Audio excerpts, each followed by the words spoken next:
आज हमें अपने अखलाक को भी सुधारने की जरूरत है। हम अहले हदीस हैं, हम शिर्क नहीं करते, हम मज़ार पे सजदा नहीं करते। इसका मतलब ये नहीं कि हमारे 100 खून माफ हो जाएंगे, हमें अपने अखलाक को भी अच्छा बनाना पड़ेगा।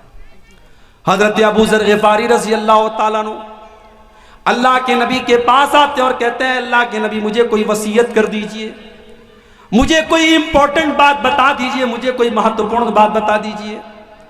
अल्लाह के नबी 2 बातें उनको बताते हैं। और कलियाचक वालों, सुल्तानगंज वालों, ये 2 बातें अगर आपने नोट कर ली, मैं समझता हूं कि मेरी पूरी तकरीर कामयाब हो जाएगी। ये 2 बातें अगर आपने सीख ली। अल्लाह के नबी अबू ज़र ग़िफ़ारी से कहते हैं, अय अबू ज़र ग़िफ़ारी इत्तक़िल्लाह हैसुमा कुन्ता, तुम जहां भी रहो अल्लाह से डरो। अपने घर में हो तब भी अल्लाह से डरो, मस्जिद में हो तब भी अल्लाह से डरो, जलसे में गए हो तब भी अल्लाह से डरो, और मार्केट में हो तब भी अल्लाह से डरो, अपने कमरे में बंद हो तब भी अल्लाह से डरो, और पब्लिक के सामने हो तब भी अल्लाह से डरो। इत्तक़िल्लाह हैसुमा कुन्ता, ऐ अबू ज़र ग़िफ़ारी तुम जहां पर भी रहो अल्लाह से डरते रहना। और दूसरी चीज, व अत्बिइस सय्यतल हसनत तमहुहा, ऐ अबू ज़र जब तुमसे कोई गुनाह हो जाए, जब तुमसे कोई गलती हो जाए तो जल्दी से कोई नेकी कर लो, तुम्हारी नेकी तुम्हारे गुनाह को मिटा डालेगी। जब तुम कोई गुनाह कर दो, कोई गलती हो जाए तो जल्दी से कोई नेकी कर दो, जब तुम नेकी कर लोगे तो तुम्हारे गुनाह को अल्लाह ताला माफ़ कर देगा। और तीसरी चीज़, व खालिक़िन नास बिखुल्क़िन हसन, ऐ अबू ज़र लोगों से अच्छे अखलाक से पेश आया करो, लोगों के साथ बुरा व्यवहार न किया करो, लोगों के साथ बदतमीजी न किया करो। मेरे नौजवान साथियों, अपने अखलाक को बेहतर बनाओ, अपने अखलाक को बेहतर बनाओ, अपनी गुफ्तगू को, अपने बिहेवियर को अच्छा बनाओ। हजरत लुक़मान अपने बच्चे को क्या नसीहत करते हैं, वला तुस्सिर खद्दका लिन्नास, ऐ मेरे बच्चे तू गाल फुला करके लोगों से न मिला कर, ऐ मेरे बच्चे तू गाल फुला करके लोगों से न मिलाकर, वला तमशी फिल अर्ज़ि मरहा, और तू जमीन में अकड़ करके न चला कर। 4 पैसे कमा लिए तो अकड़ा न करो। तुम्हारे पास बड़े बड़े नेताओं से तुम्हारा ताल्लुक हो गया, तुम एमएलए साहब के साथ चलने लगे, तुम एमपी साहब के साथ चलने लगे, तुम प्रेसिडेंट के साथ चलने लगे, तुम प्रधानमंत्री के साथ चलने लगे, तुम्हारे अंदर अहंकार आ गया, तुम्हारे अंदर तकब्बुर आ गया। वला तमशी फिल अर्ज़ि मरहा, तुम जमीन में अकड़ करके न चला करो। तकब्बुर अल्लाह को पसंद नहीं है। एक आदमी मार्केट में जा रहा था, बहुत सारा सामान उसने लिया था, वो एक कुली को तलाश करने लगा, कोई कुली मिल जाए, कोई पोर्टर मिल जाए मेरे सामान को उठाने वाला, तो मुझे कुछ मदद मिल जाए। एक आदमी को देखा, सिंपल ड्रेस में है, समझा ये कुली का काम करता है, कहा भाई मेरा यह सामान मेरे घर तक पहुंचा दो। उस आदमी ने उसका सारा सामान अपने सर पे उठाया, उसके साथ जाने लगा।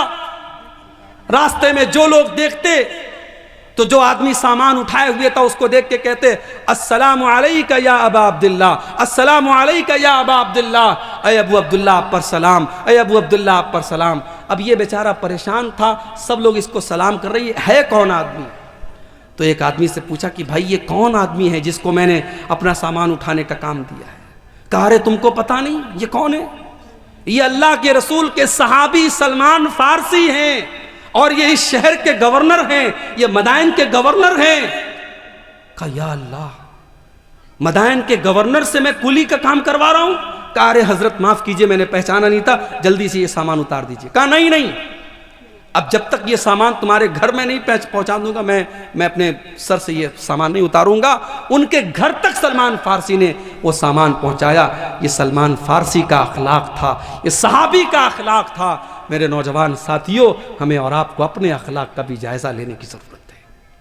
कयामत के दिन अल्लाह के यहाँ जब हमारी नेकियों को तौला जाएगा, तो जैसे रोजे को तौला जाएगा, नमाज को तौला जाएगा, ज़कात को तौला जाएगा, सदका खैरात को तौला जाएगा, हमारे अखलाक को भी तौला जाएगा।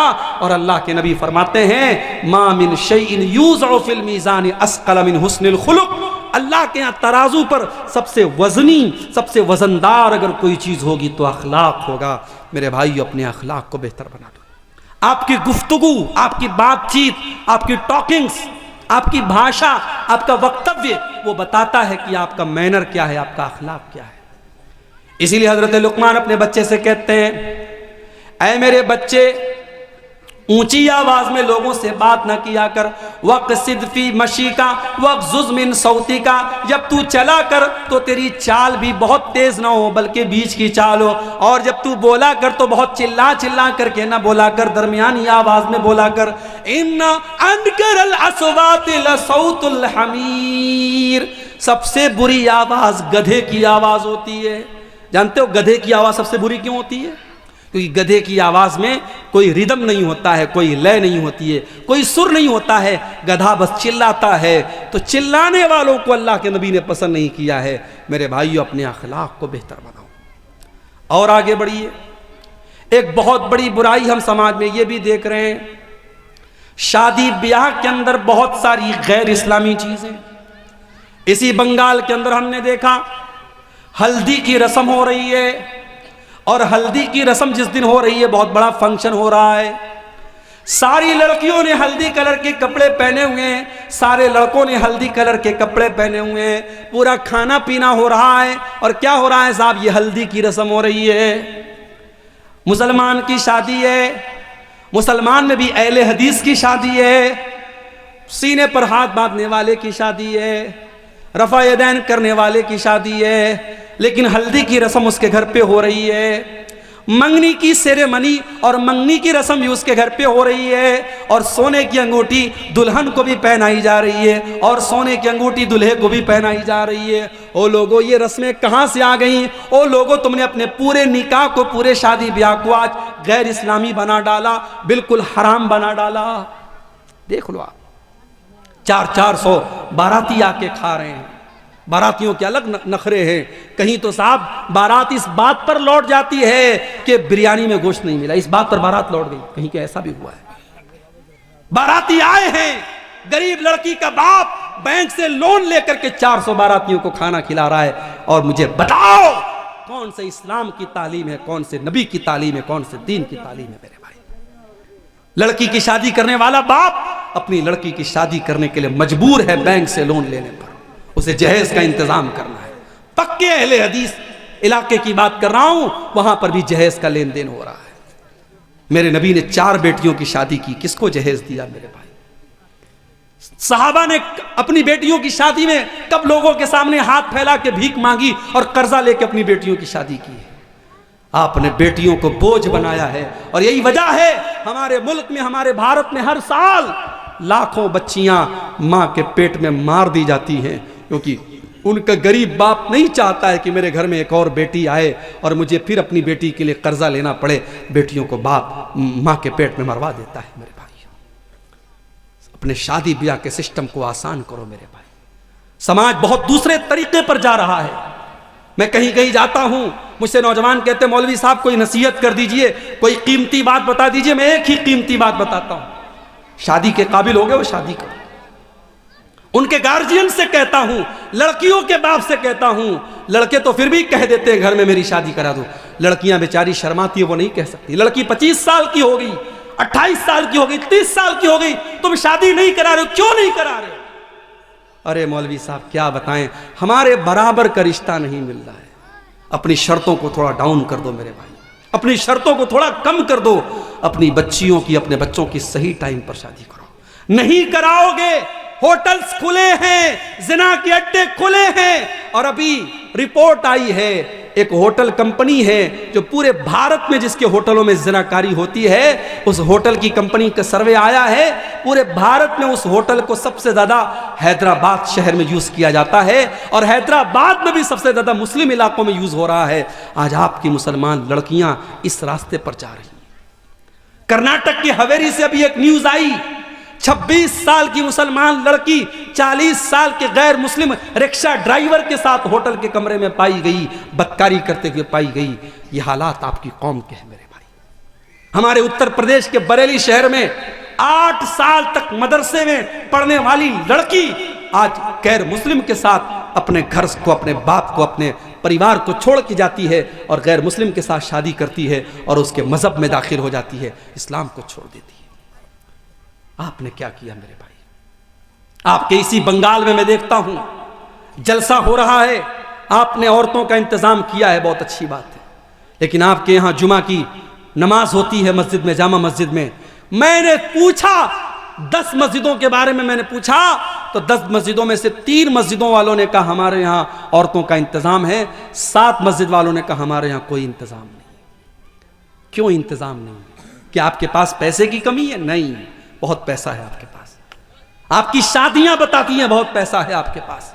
आपकी फजूल खर्ची बताती है बहुत पैसा है आपके पास। शादी ब्याह के मौके पर आपके लाखों के खर्च बताते बहुत पैसे हैं आपके पास। अगर बचाना चाहते हो अपनी कौम की बच्चियों को, अपनी महिलाओं को, अपनी बेटियों को, मेरी बात लिख लो। हर जुमा जहां आप मस्जिद में जुमा का इंतजाम करते हैं वहां लेडीज का अरेंजमेंट कंपलसरी, मैंडेटरी होना चाहिए, जरूरी होना चाहिए। आप औरतों का इंतजाम कीजिए और घर की तमाम औरतों को जुमा की नमाज में लेके जाइए। सास भी जाए, बहू भी जाए, बेटी भी जाए, मां भी जाए। हमारे ये भी अजीब मसला है। 70 साल की बूढ़ी मां घर से निकलती है तो चादर में, नकाब में, बुर्के में निकलती है, उसकी आंख भी नजर नहीं आती। और 18 साल की छोकरी निकल रही है, बाल खुले हुए हैं, लिपस्टिक लगा के, मेकअप करके, तमाम सर से पैर तक पूरी सज के संवर के निकल रही है। मां को पर्दे की, शरीयत ने तो पर्दे की छूट दी है। 60 साल की औरत हो जाए, शरीयत ने कहा अगर वो पर्दा उतना ना भी करे तो चलेगा। जिसको पर्दा करना चाहिए वो बेपर्दा घूम रही है, और 60 साल वाली जो बूढ़ी अम्मा है वो बेचारी पर्दा कर रही है। मेरे भाइयों, हमें समाज को बदलना पड़ेगा। हमें समझना पड़ेगा कि समाज आज दूषित हो रहा है, समाज आज गंदा हो रहा है, और इस समाज को बचाने की जिम्मेदारी हम सबकी है। अगर बीवी अगर बेपर्दा घूम रही है, शौहर कहां मर गया? अगर बेटी बेपर्दा घूम रही है, बाप कहां मर गया? अगर बहन बेपर्दा घूम रही है, भाई कहां मर गया? मैं बताऊं कहां मर गया? वो भाई खुद बाजार में नजरों का जिना कर रहा है, वो बाप खुद मार्केट में बैठ के बीड़ी का धुआं उड़ा रहा है, और वो शौहर खुद अपनी बीवी को लेकर के नुमाइश करा रहा है उसके हुस्न की। मेरे भाइयों, आपको गैरतमंद बनना पड़ेगा, आपको हयादार बनना पड़ेगा। अल्लाह के नबी फरमाते हैं सलासतुल्ला यंजुरुल्लाहु अज़्ज़ा व जल्ला इलैहिम यौमल क़ियामा। 3 लोग ऐसे होंगे क़यामत के दिन जिनकी तरफ अल्लाह ताला देखेगा भी नहीं, बात भी नहीं करेगा, पाक और साफ भी नहीं करेगा। नंबर 1, अल-आक़ु लिवालिदैहि, अपने माँ बाप को सताने वाला, अपने माँ बाप को दुख देने वाला, अपने माँ बाप को तकलीफ देने वाला। मगर यहां पे रुक जाइए। अगर माँ बाप को कोई सही बात पर आप दुख दे रहे हैं, मतलब बिला वजह मां बाप आपसे नाराज हैं, शादी हो गई, अब सास ये तय कर रही है कि औरत को कब मायके जाना है, कब नहीं जाना है। ये कौन सा उसूल है मेरे भाई? ये कौन सा उसूल है?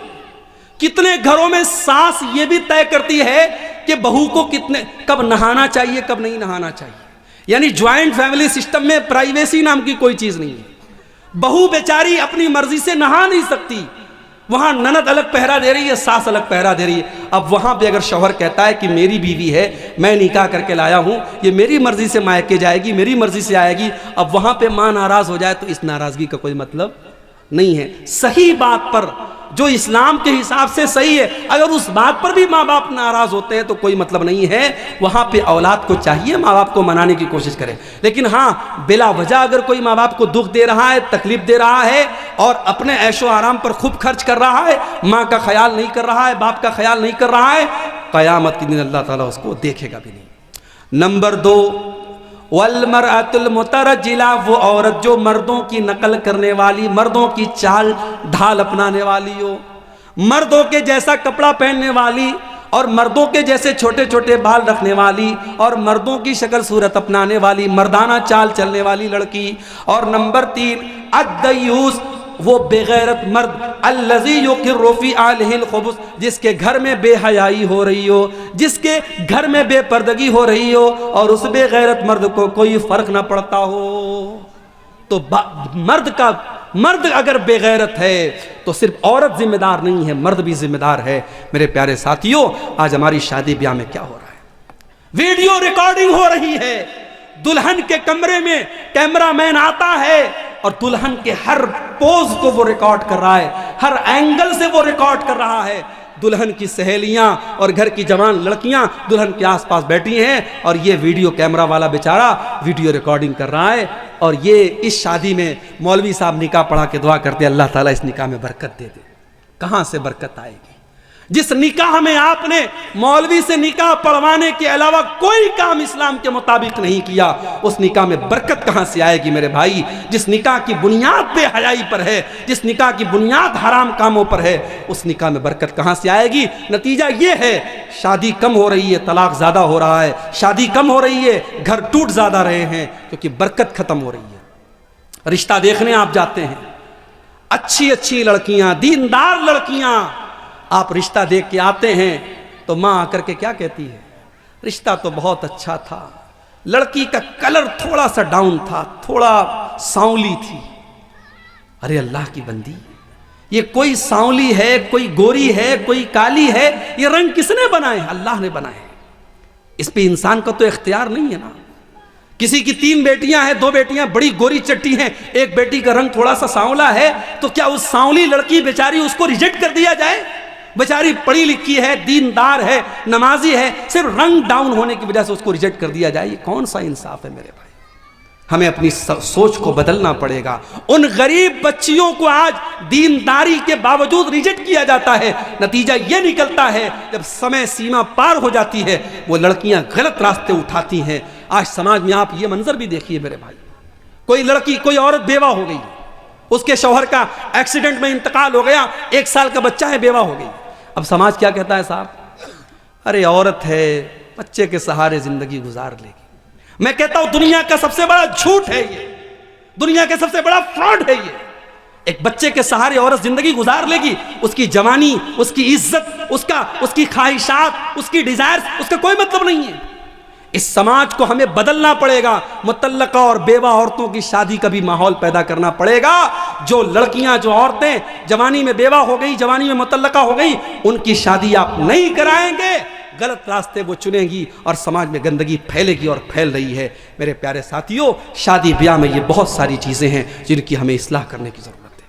सबसे पहले तो आप रिश्तों में दीनदारी को तरजीह दीजिए। मैं लड़कों से कहना चाहता हूं, अपनी मां से कह दो, मुझे मां मेरे घर में कोई जहेज नहीं चाहिए, मैं चटाई पर सो लूंगा, मेरी हैसियत होगी मैं फर्नीचर का इंतजाम करूंगा, मैं बेड का इंतजाम करूंगा, मेरी हैसियत होगी मैं रेफ्रिजरेटर घर में लाऊंगा, वरना घड़े का पानी पी के गुजारा कर लूंगा, मगर मुझे जहेज की भीख में मिलने वाली फ्रिज नहीं चाहिए, मुझे जहेज की भीख में मिलने वाली चारपाई नहीं चाहिए। अपनी मां से जाके कह दो, मुझे दीनदार बीवी ला के दे दो। अल्लाह के नबी फरमाते हैं, लियत्तखिज़ अहदुकुम क़ल्बन शाकिरा व लिसानन ज़ाकिरा व ज़ौजतन मुमिनतन तुईनुहु अला अम्रिल आखिरा। ओ लोगो, दुनिया की सबसे बड़ी दौलत 3 चीजें हैं। 3 चीजें जिसके अंदर पैदा हो जाएं, उसके पास दुनिया की सबसे बड़ी दौलत है। कल्बन शाकिरा, एक ऐसा दिल अपने पास पैदा कर लो जो अल्लाह का शुक्र अदा करने वाला दिल हो। व लिसानन ज़ाकिरा, और ऐसी जुबान अपने पास पैदा कर लो जो जुबान अल्लाह का जिक्र करने वाली हो। व ज़ौजतन मुमिनतन, और ऐसी ईमान वाली बीवी अपने घर में लेके आ जाओ, तो इनुहु अला अम्रिल आखिरा, जो आखिरत के कामों में आपकी मदद करे। दीनदार बीवी मेरे भाई आपके घर में आएगी, आपके घर को जन्नत बना देगी। दीनदार रिश्तों में दीनदारी को तरजीह दो। इसीलिए अल्लाह के नबी फरमाते हैं, तुनकहुल मरातु लिअरबईन लिमालिहा व लिहसबिहा व लिजमालिहा व लिदीनिहा।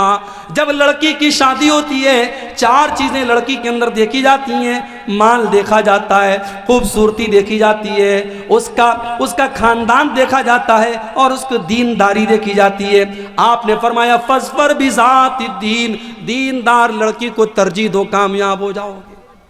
आज हालात ये है मेरे भाई, 8-8, 9-9 साल के बच्चे और बच्चियां, उनके भी इंस्टाग्राम पर फोटोज, वो भी अपने फोटोज डाल रहे हैं, वो भी इंस्टाग्राम पर दोस्तियां कर रहे हैं, वो भी टेलीग्राम और व्हाट्सएप पर ताल्लुक कायम कर रहे हैं। जो बच्चे अभी ढंग से बालिग नहीं हुए, जो बच्चियां ढंग से बालिग नहीं हुई, उनको भी गर्लफ्रेंड और बॉयफ्रेंड का कल्चर उनके समाज में फैलाया जा रहा है। और हालात ये है, अभी दिल्ली की न्यूज आज मैंने मोबाइल पर पढ़ी, दिल्ली में 8 साल से लिव इन रिलेशनशिप में रहने वाला, लिव इन रिलेशनशिप का मतलब बगैर शादी के मर्द और औरत साथ में रह रहे हैं, लिव इन रिलेशनशिप में रहने वाला अपनी उसी औरत की 14 साल की लड़की के साथ रेप करता है और फिर पुलिस उसको अरेस्ट करती है। हालात ये हैं, बाप बेटी का रिश्ता भी तार तार हो रहा है, भाई बहन का रिश्ता भी तार तार हो रहा है। मेरे भाइयों, अब धीरे धीरे दुनिया महसूस कर रही है, दुनिया महसूस कर रही है समाज को इस गंदगी से बचाना है तो इस्लाम के दामन में आना पड़ेगा। इस्लाम ने हमें जिना के दरवाजों से रोका है, जिना के चोर दरवाजों से इस्लाम ने रोका है। इस्लाम कहता है लड़का लड़की बालिग हो जाएं, 12-10 साल का लड़का हो गया, 10 साल की लड़की होगी, बिस्तर अलग कर दो। 10 साल का लड़का लड़की हो गए, बिस्तर अलग कर दो। लड़की को मेंसेस आने लगे, लड़की बालिग हो गई, जवान हो गई, घर से निकले तो पर्दे में निकले। जवान लड़की को किसी गैर महरम के साथ तन्हा मत रहने दो, अकेला मत रहने दो।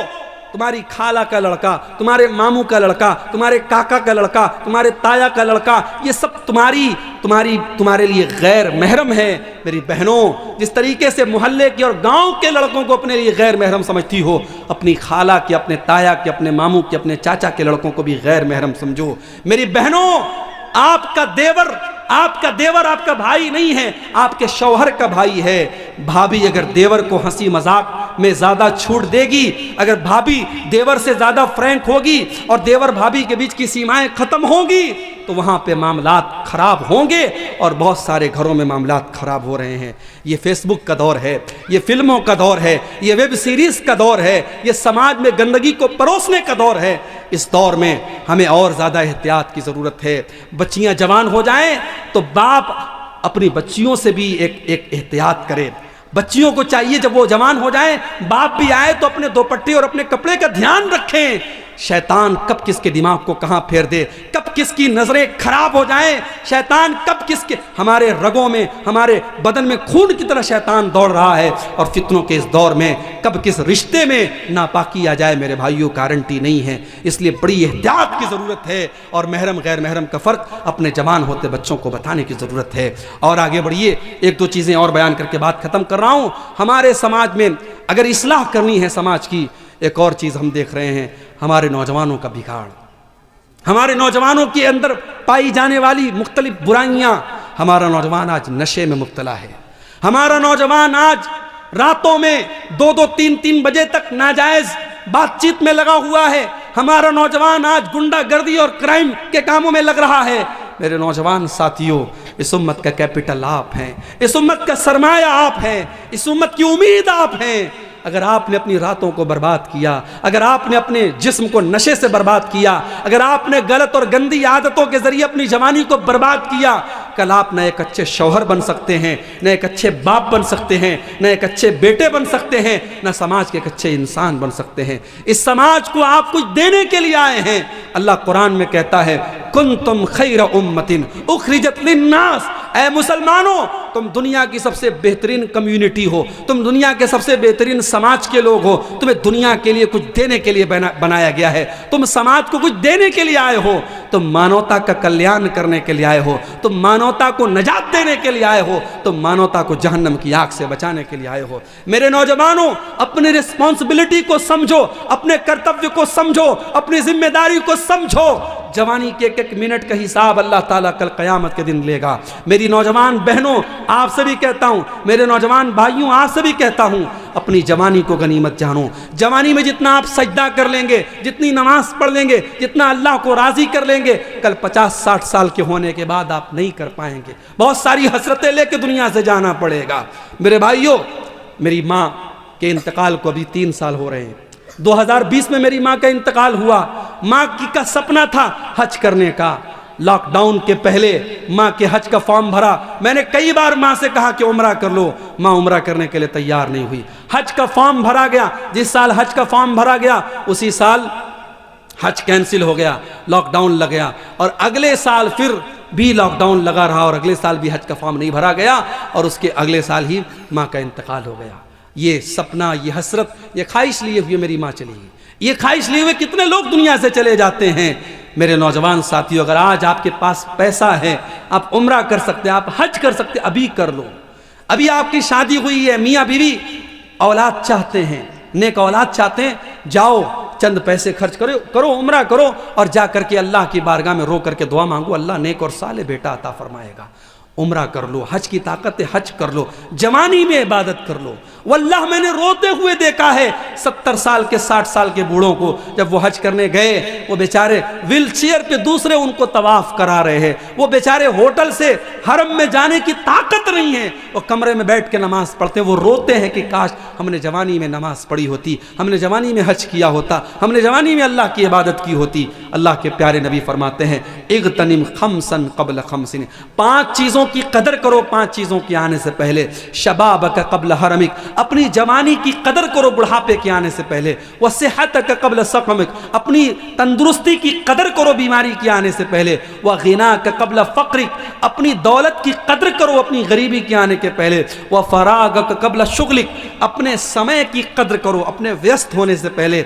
और 5वीं चीज़ व हयातक क़ब्ल मौतिक, अपनी मौत के आने से पहले अपनी ज़िंदगी की कदर करो। मेरे नौजवानों, इस उम्मत को बड़ी उम्मीदें हैं, अपनी नौजवानी की हिफाजत करो। इसी तरीके से समाज की इस्लाह का एक रूप यह भी है कि वरासत में जिसका जो हक है वो दे दो। आपकी बेटियां भी आपकी वरासत की हकदार हैं। जो प्रॉपर्टी आपने बनाई है, जो जमीन आपने खरीदी है, जो पैसा आपने कमाया है, आपके मरने के बाद आपके बेटों के साथ साथ आपकी बेटियां भी उसकी वारिस हैं। बेटियों को आपने जहेज दे दिया, इसका मतलब यह नहीं कि बेटियां आपकी प्रॉपर्टी की वारिस नहीं बनेगी। और भाइयों से कहता हूं, बाप के मरने के बाद अगर आपने अपनी बहनों को उनकी प्रॉपर्टी में उनके बाप के तरके में हिस्सा नहीं दिया तो कल क़यामत के दिन अल्लाह आपकी गर्दन पकड़ेगा। कल क़यामत के दिन अल्लाह क्या आपकी गर्दन पकड़ी जाएगी।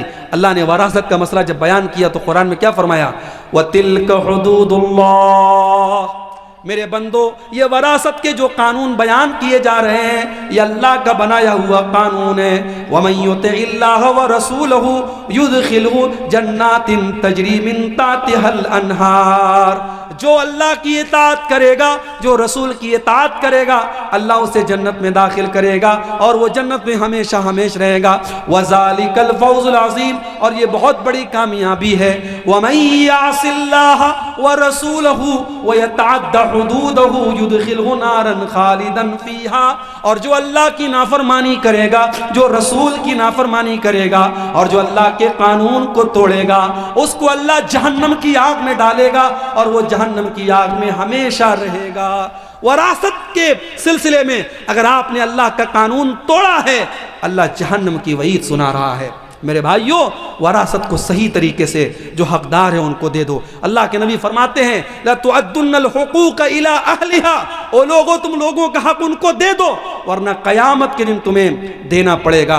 हत्ता युक़ाद लिश्शातिल जलहाई मिनश्शातिल करना, क़यामत के दिन सींग वाली बकरी से भी क़िसास लिया जाएगा अगर उसने बगैर सींग वाली बकरी के ऊपर जुल्म किया है। तो वरासत को सही तरीके से बांट दो। और आखिरी चीज़ बयान करके मेरे भाइयों बात ख़त्म कर रहा हूँ। इसी कलियाचक के इलाके में एक साहब बताने लगे कि हमारे यहाँ जब जलसा होता है तो हर साल ब्रदर फलां ब्रदर फलां ब्रदर फलां को बुलाया जाता है, उलमा को नहीं बुलाते, ब्रदर्स को बुलाते हैं। क्यों? ब्रदर्स की फैन फॉलोइंग ज़्यादा है।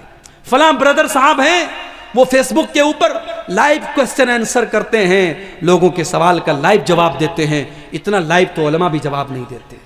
मेरे भाई, उलमा की जगह ब्रदर्स नहीं ले सकते। ये दौर फितनों का दौर है और उलमा की जगह आपने जाहिलों को उलमा का मकाम दे रखा है। आपके बड़े बड़े स्टेज पर आज जाहिलों को, जिनको अरबी जुबान नहीं आती, जिनको कुरान पढ़ना नहीं आता, उनको आपने उलमा का मकाम दे दिया है। और उलमा के साथ आपने क्या सलूक किया? उलमा के साथ आपने यही सलूक किया कि जितना आपके बच्चे की पॉकेट मनी का खर्च है उतना आपके मौलवी साहब की तनख्वाह है। आपके बेंगलोर में सड़क पर सफाई करने वाला और झाड़ू देने वाला, वो भंगी, वो सफाई कर्मचारी, उसकी सैलरी आज 18,000 है तो वो लोग स्ट्राइक कर रहे हैं कि हमारी सैलरी 30 से 35,000 की जाए।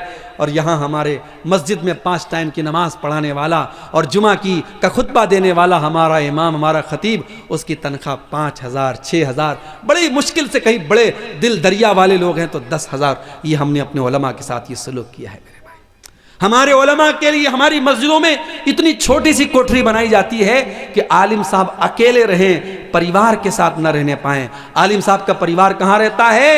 बिहार में, झारखंड में, आलिम साहब महीने में एक बार अपनी बीवी के पास, बच्चों के पास जाते हैं। मेरे भाइयों, आपको अपने बच्चों के साथ और परिवार के साथ रहने का अधिकार है, तो उस इमाम साहब को, उस आलिम साहब को क्यों नहीं है? उनके बच्चे अपने बाप के जीते जी यतीम क्यों बने हैं? उनकी बीवी अपने शौहर के जीते जी बेवा क्यों बनी है? इसका हिसाब भी हमें क़यामत के दिन अल्लाह की बारगाह में देना पड़ेगा। अपने उलमा का ख्याल रखो मेरे भाई, अपने उलमा की ज़रूरतों का ख्याल रखो। उनको इतनी तनख्वाह कम से कम दो, वो इज़्ज़त की दाल रोटी कमा सकें, वो इज़्ज़त के साथ दुनिया में ज़िंदगी गुजार सकें। और जो काम आलिम का है वो आलिम से कराओ, वो मकाम किसी गैर आलिम को मत दो। अल्लाह के प्यारे नबी फरमाते हैं कि क़यामत के पहले वो दौर आएगा, अल्लाह ताला दुनिया से उलमा को उठा लेगा। हत्ता इज़ा लम युबक़ि आलिमन, यहाँ तक कि जब सारे उलमा ख़त्म हो जाएंगे, इत्तख़ज़न नासु रुऊसन जुहाला, लोग जाहिलों को अपना मुफ्ती बना लेंगे। फ़सुइलू फ़अफ़्तौ बिग़ैरि इल्मिन, और जाहिलों से लोग फतवा पूछेंगे और वो खूब फतवा देंगे। आपके बंगाल में जाहिल मुफ्तियों की बड़ी भरमार है, जिसके यूट्यूब पर 1 लाख सब्सक्राइबर हो गए, बहुत बड़ा अल्लामा बन गया साहब। उसके सब्सक्राइबर की तादाद और यूट्यूब चैनल पर उसको लाइक करने वालों के, उसके फॉलोवर्स की तादाद के हिसाब से ये तय किया जाता है कि वो कितना बड़ा अल्लामा है। नहीं मेरे भाई, ये ज़रूरी नहीं है कि यूट्यूब पर फॉलोवर्स और व्यूवर्स की तादाद के हिसाब से। मैं यूट्यूब चैनल वाले मौजूद हैं, मैं बड़े साफ अल्फाज में कहता हूँ, इनका काम सिर्फ अपनी व्यूवरशिप बढ़ाना है।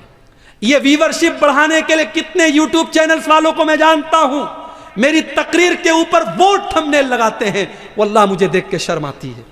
मुझे डेली लोग व्हाट्सएप पर भेजते हैं, मौलाना आपकी तकरीर पर देखिए ये थंबनेल लगाया।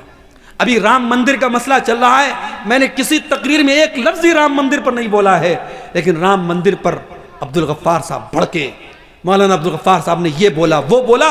कितने चैनल वालों ने फर्जी, ऑडियो में कुछ है, तकरीर कुछ है, थंबनेल पे उन्होंने राम मंदिर लगाया है। और सब जानते हैं कि मैं उत्तर प्रदेश का रहने वाला हूँ, मैं एक मदरसे में टीचर हूँ, सारे मसले लोगों को पता है, फिर भी ये चैनल वाले बाज नहीं आते हैं। मेरे भाइयों, ऐसे दौर में हमें और आपको और होशियार रहने की ज़रूरत है। व्यूवरशिप के हिसाब से और लाइक करने वालों के हिसाब से इल्म तय नहीं होता है। आप मुस्तनद उलमा, आपके इलाके के, बंगाल के, बिहार के, झारखंड के जो ऑथेंटिक उलमा हैं, जिनकी उम्रें गुजरी हैं कुरान और हदीस की खिदमत करने में, उनसे आप अपने ताल्लुक़ को मजबूत कीजिए, उनसे अपने कनेक्शन को मजबूत कीजिए, उनसे फतवा पूछिए। झारखंड के बहुत बड़े आलिम थे, अल्लाह मग़फ़िरत फरमाए, मौलाना अब्दुल अज़ीज़ हक़ानी साहब इंतकाल कर गए। धीरे धीरे देखिए, अभी मौलाना अशरफुल हक रहमानी साहब बीमार चल रहे हैं, उनके हक़ में दुआ कीजिए, अल्लाह उनको शिफ़ाए कामिल अजील अता फरमाए। जो हमारी जमात के बुज़ुर्ग उलमा हैं, जो हकीकत में आलिम हैं, वो धीरे धीरे दुनिया से जा रहे हैं। कितने उलमा दुनिया से चले गए और कितने उलमा बीमार हैं। मेरे भाइयों, उलमा से जुड़ के रहिए, और जब दुनिया में कोई मैटर हो जाए, हर मैटर पर अपनी राय मत दीजिए, फेसबुक पर हर मैटर पर फतवा मत झाड़िए। आपके उलमा अंधे नहीं हैं, आपके उलमा बहरे नहीं हैं। जो चीज़ें आपको नज़र आ रही हैं, आपके उलमा को भी नज़र आ रही हैं। उनकी राय का इंतज़ार कीजिए, उनके मौक़िफ़ का इंतज़ार कीजिए, उनका स्टैंड क्या है। हर मसले में आप कूदने की कोशिश मत कीजिए। अपने नौजवानों को एक नसीहत करता हूँ कि आप, जो कौम अपने उलमा से अपना ताल्लुक़ तोड़ेगी, वो कौम न घर की रहेगी न घाट की रहेगी। तो ये चंद बातें इस्लाह मुआशरा के ताल्लुक़ से थीं। ये एक पर्ची आई है, आखिर में कुछ सवालात हैं, इनका जवाब देके हम बात ख़त्म करेंगे। रोज़ा रख करके कोई शख्स टीका या इंजेक्शन ले सकता है या नहीं? नॉर्मल टीका, नॉर्मल इंजेक्शन आप लगवा सकते हैं। जो इंजेक्शन ताकत का है, जो आपके बदन को ताकत दे रहा है, ताकत का इंजेक्शन आप रोज़े की हालत में नहीं लगवाएंगे। क्यों?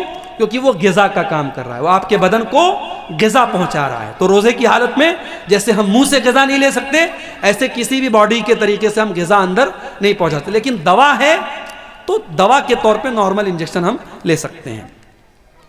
फ़िलहाल समाज में भाई बहन और दोस्तों को लेकर शादी के लड़की देखने जाते हैं, ऐसा देखना शरीयत में कितना हद तक सही है? देखिए, मुनासिब तो ये है कि ठीक है, अगर मान लीजिए कि लड़के का बाप जा रहा है, लड़की की माँ जा रही है, तो लड़की को देखने के लिए जो लेडीज़ हैं वो देख लें। चाय नाश्ता जो आ रहा है, मेहमान नवाजी के तौर पे जो चीज़ें आ रही हैं, उसमें सारे लोग जो गए हैं वो शामिल हो जाएं।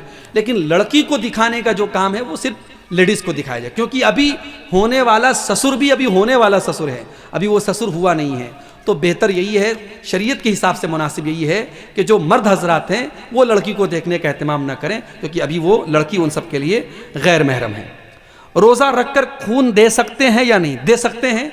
अगर आपका जिस्म अलाउ करता है रोज़ा रखने, अगर उससे कोई कमज़ोरी आपको फील नहीं होती है, रोज़े पर कोई असर नहीं पड़ता है, तो दे सकते हैं। अगर आपकी बॉडी इस लायक है, कोई हर्ज की बात नहीं है। ऐसी कोई दलील नहीं मिलती है कि खून देने से आपका रोज़ा टूट जाएगा। और उलमा का फतवा भी यही है कि अगर बॉडी उसके लायक है, खून देने के लायक, तो दिया जा सकता है। कौन सी गुफ्तगू को गीबत कहा जाएगा? जाहिर है किसी की भी कोई बुराई आप बयान करें वो गीबत है। मकसद क्या है आपका बुराई बयान करने का? मकसद क्या है? अगर मकसद ये है कि सामने वाला सुधर जाए तो उसके पीठ के पीछे बयान करने से तो वो नहीं सुधरेगा। हाँ, अगर कोई बुराई ऐसी है किसी के अंदर कि उसकी बुराई दूसरों तक पहुंच रही है, मिसाल के तौर पर कोई चोर है, लोगों का माल चोरी कर रहा है, तो उसके बारे में लोगों को अलर्ट करें आप कि भाई साहब देखो वो चोर है, वो तुम्हारे घर में आए तो बच के रहना, वो चोरी करता है, तो ये गीबत नहीं होगी। किसी के फितने से लोगों को बचाना, किसी की बुराई से लोगों को बचाना, ये गीबत नहीं है। लेकिन किसी की पर्सनल बुराई है, मिसाल के तौर पर कोई आदमी के अंदर कोई ऐसी चीज़ आपने देखी जो पर्सनल है और बुरी है, तो आप लोगों से चर्चा मत कीजिए, आप उससे पर्सनल में मिलकर के उसकी इस्लाह की कोशिश कीजिए। अगर वो अपनी इस्लाह कर लेता है अच्छी बात है, नहीं करता है तो आप जिम्मेदार नहीं होंगे। लेकिन अगर आप दूसरों से उसके बारे में बयान करेंगे तो इसका गुनाह आपके सर पर होगा, ये गीबत होगी। अल्लाह से दुआ है रब्बुल आलमीन हम सबको अपनी इस्लाह करने की तौफीक अता फरमाए। जाते जाते आप हज़रात से गुजारिश है, मस्जिद के लिए बढ़ चढ़ करके आप ताउन करते हुए जाएँ। जो भी आप हैं, हम बस उसी के लिए तो ऐलान कर रहे हैं। आप हजरात जानते हैं प्रोग्राम, ये 2 रोज़ का प्रोग्राम मस्जिद के ताउन के लिए हुआ है। आप हजरात जो भी दे करके आप जा सकते हैं। अपनी माओ बहनों से भी कहना चाहूँगा कि जाते जाते रात के इस आखिरी वक्त में, इस सुहाने वक्त में, कबूलियत के वक्त में आपका चंदा, आपका सदका खैरात इंशाअल्लाह उसका अजर सवाब आपको ज़्यादा मिलेगा। आप मस्जिद में, अल्लाह के घर में अपना ताउन करके जाएँ। अल्लाह के रसूल की हदीस है, मन बना लिल्लाहि मस्जिदन बनल्लाहु लहु बैतन फिल जन्नह। जो अल्लाह के लिए घर बनवाता है, मस्जिद बनवाता है, अल्लाह जन्नत में उसके लिए घर बनवाता है। आप हज़रात से गुजारिश है कि आप इस मस्जिद के लिए ज़रूर ताउन करके जाएँ। अल्लाह हम सब के दान को, सदका खैरात को कबूल